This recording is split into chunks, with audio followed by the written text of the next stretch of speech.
Hello, everybody. My name is Amber Rosas, and I am so excited to get to know all of you. I'm going to jump right in to a little bit about me.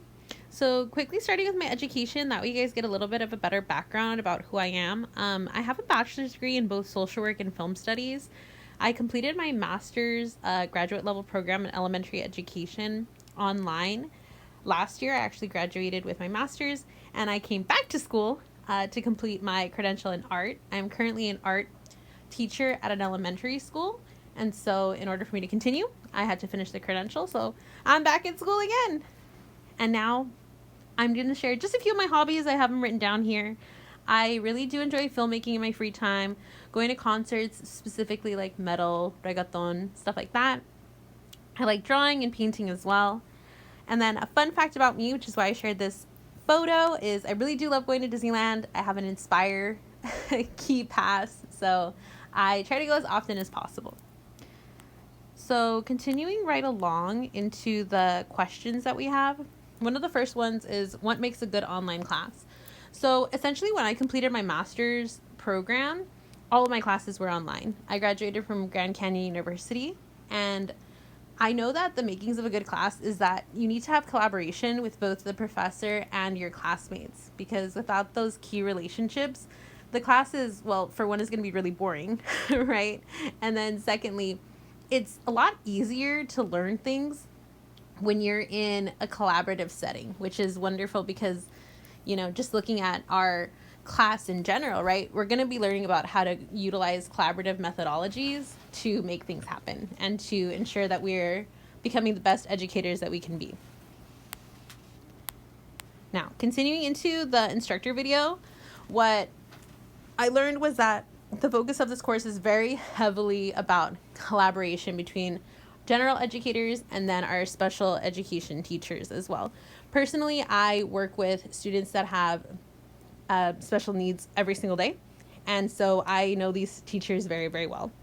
Additionally, the course content as well consists of many different assignments, including our quizzes, and then we have our group project coming up also within the syllabus, and then we have these interactive assignments that we will be utilizing.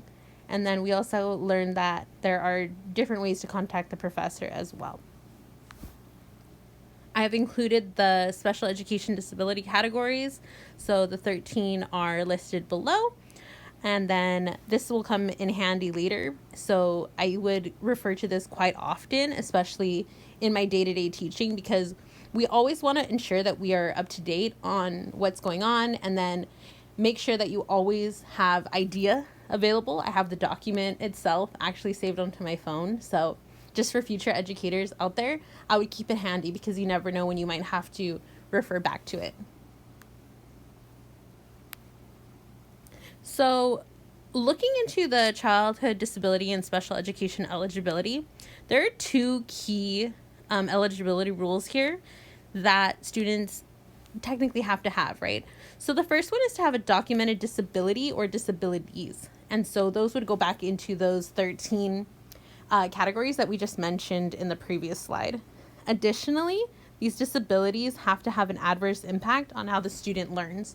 So we know that there are different levels of severity when it comes to disabilities in general.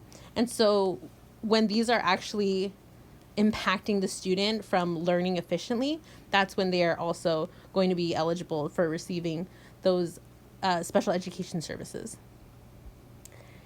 In addition to that, we're also going to jump into those issues regarding adolescents and disabilities. Now, the speaker from the TED Talk mentioned that there are a lot of different interpretations of how parents acknowledge and approach their teenagers, right, that have disabilities. There is a lot of misunderstandings, right? That maybe these teenagers are not as happy as children that don't have disabilities. But according to the surveys and studies out there, that is not the case. And that is wonderful to hear, especially because we work with so many youth on a daily basis when we were teachers, and knowing that really does help us view the world differently, right? Me, myself, before I became an educator, I had a lot of thoughts about how maybe some of these students were going to have more difficulties, and it really did make me sad. But as I started teaching and as I started working with those children, I learned that they're learning the same things out there in life, but they're going to learn it in their own way.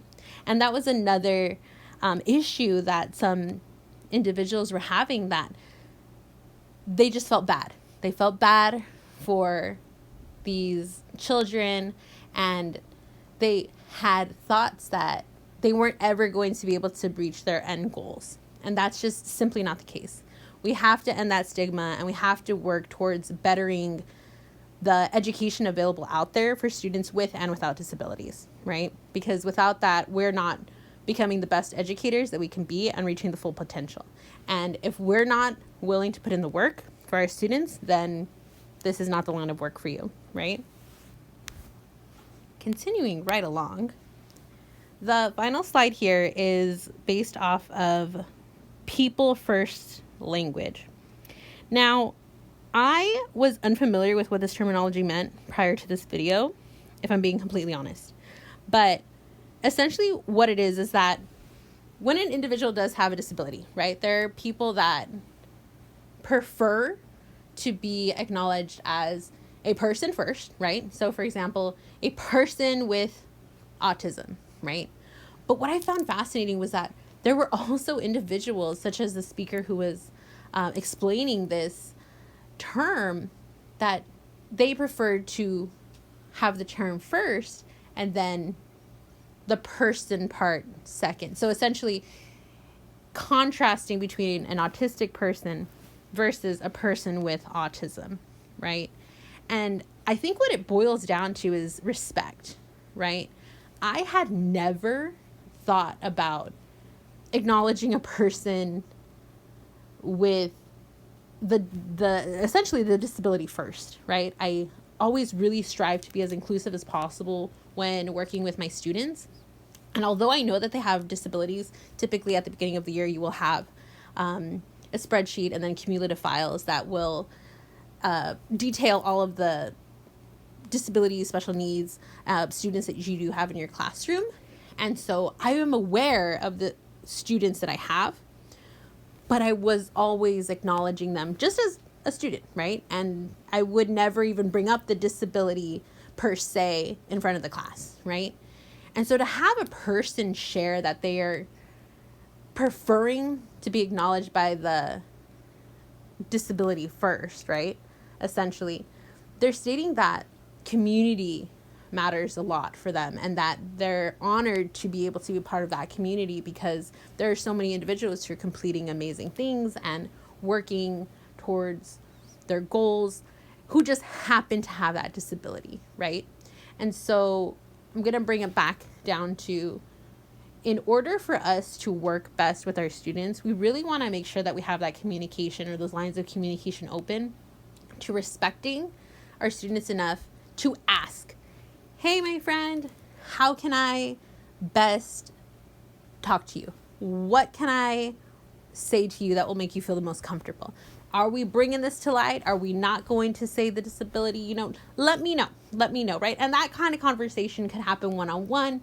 You don't really have to have those conversations in front of the whole class necessarily, but I think it's important to even have that conversation, because I will not lie, I never thought about it. Once again, I do work with elementary school students, so it might be a little bit different. But for those of you who may be going into high school level education and such, I think that it's really important that respect is always the forefront of our communication with our students, right? And so I believe that's my last slide. Yes. So thank you guys so much for listening through my whole spiel there. And I look forward to getting to know the rest of you guys throughout the semester. Thanks.